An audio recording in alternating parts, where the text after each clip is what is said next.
Okay, so regresso, I'm back. Okay, so I left you guys in Monterrey, Mexico, and I said we were leaving the city, and there was these beautiful mountains that you could see, and things started to dry out here for sure. And then the next place we went to was San Luis Potosi, which is at 6,000 feet. I'm not sure what Monterrey was, but I don't think it was nearly that high. So we went to 6,000 feet, totally genius, Andean, even though it's not Andean, but Andean church, old historical, Spanish, ancient stuff, genius, just a very cool historical feeling to the place.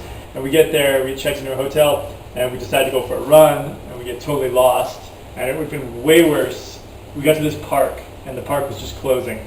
And I was like, okay, we'll just run in, and even though people are leaving, we're not going to ask any questions. We get to run in the park, and then after we're done, we'll return. Of course, Carmen asks the security guard, hey, is this closing? Is it open? And the guy, of course, says, no, it's closing. So I was like, Carmen, which created some brotherly tension, but I was like, whatever, no big deal. So we get lost on this run. We make it back to the city. We get to the downtown center, where our hotel is, or the historical center, and still can't find the hotel. But fortunately, we figured it out. I fell down because it's all these cobblestones, on the streets, and I was getting tired. I hadn't been doing any running. We were running for 70 minutes at, how high? 6,000 feet. And I guess I got a little sloppy and tripped over this cobblestone and, cut my hand and stuff, but no big deal. Get to the hotel, everything's good. Now, I also want to explain, I talked about how in Monterrey it was crazy to get to the hotel, and we had to use Siri. But these other towns, a lot of times we stayed in kind of the historical center, or a really tight knit set of streets, where it's one way. Sometimes the streets don't have names. It's all cobblestone, so it was really tricky driving into these towns and parking and stuff like that. And Carmen took over for me at a certain point because I started to get a nose cold, which then turned into another fever cold. I guess I was just beat up at this point of my journey. Haven't been sick in haven't been sick since I guess Guatemala, so not 3 or 4 months. But during that phase, I guess all that driving and stuff like that was just took its toll on me or whatever, right? Anyway, no big deal. So San Luis Potosi was awesome. Like I said, historical. We went for a run that night. The next morning we got up and there was a half marathon happening up there. And then we were kind of I wonder how fast guys are running. And we saw some Kenyans who'd come up for it. I was like, oh my God. So it was that was really cool to see a half marathon happening at 6,000 feet. It was a totally historical town. So we left San Luis Potosi and headed to this place called Puebla, which is sort of outside Mexico City. We kind of wanted to skirt Mexico City because apparently it takes forever to get through it, and we didn't have a lot of time to get down to Nicaragua. However, on the way down to Mexico, to Puebla, that's where we blew the tire. Hit a huge pothole. We hear this noise. I'm like, oh God. So we pull over, and the rim is all bent, and so we take it off. I have a spare in my trunk that's an actual real tire, so we do that. It's a donkey chilling with us there at the side of the road as we put the tire on.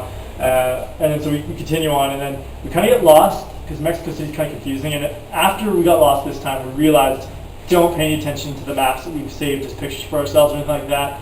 Just follow the signs that tell you Puebla, this direction.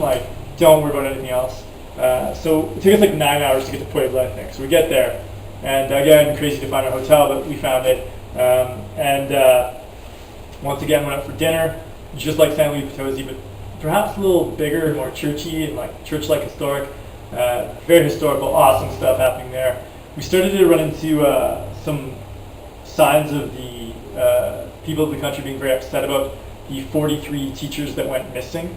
There's some shady stuff happening in Mexico, and I guess 43 teachers went missing, and then they found these other grave sites where there had been hundreds of people buried who had been lost before, or something like that. So on a lot of the walls it said 43, or something like that in Spanish, and there was a lot of sort of tension about that, but it didn't cause us any problems, except for the next day.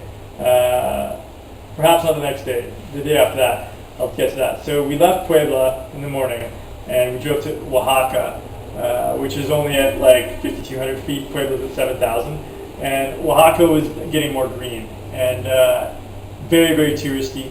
Still in the mountains, still that historical vibe, but way more touristy. You could just feel it was a destination spot. Whereas Puebla and San Luis Potosi didn't really feel that way. It felt kind of like Carmen and I were the only gringos in the town, sort of. But anyway, Oaxaca, you could feel that more touristy vibe, but no big deal. And Carmen loved the countryside between Puebla and Oaxaca. It's mountains and it was really genius. Me, I'm almost oversaturated with different countrysides and whatnot from all of my travels. So I will be oh my God. Or I said, with the grasslands of the desert, when I arrive back into those environments, I'm like, you know what I mean? But if I see giant mountains or huge canyons, it's like, that's cool, but it's not like for someone like my brother or someone who's been in a single location and then comes to something dramatically different, right? But no, he loved the drive into Oaxaca. So anyway, we get to Oaxaca. It's cool. We go to the market, eat some food, then go to bed. In the morning, we leave and head to this place called Tonala, which is down in Chiapas, sea level, and it's going to be hot and humid there. And sure enough, everything's going fine. We think we've got the roads figured out. Like, we understand how Mexican highways work now. Follow the signs, whatever, blah, blah, blah. Sure enough, we run into a protest in, I guess for the 43 teachers thing or whatever, on the highway. We have to take this like back dirt road excursion thing, and then we end up on this other highway. We still have no idea how to get to Tonala. So we get this little taxi cab cart thing guy and get him to lead us. He leads us through like this like sort of barrio area of the city, and I was just like, oh god, like we heard like a gunshot or fire, probably a firecracker, but you know, being gringos and like, oh god, protest, you know, thinking, oh, it's gonna be a gunshot, whatever, blah blah blah. So we get through there, we get to Tonala. Tonala is really hot. It's on the beach. It's not really a tourist destination. It's a small town, but I really like it. I can feel like the realness of it. Like, it's sort of, there's a city center, all these people hanging out and stuff like that. It was really cool. The dead dog on the sidewalk, you know, authenticity points. But it was cool. We stayed there. And then from there we had to cross into Guatemala, I believe that's correct. Yes.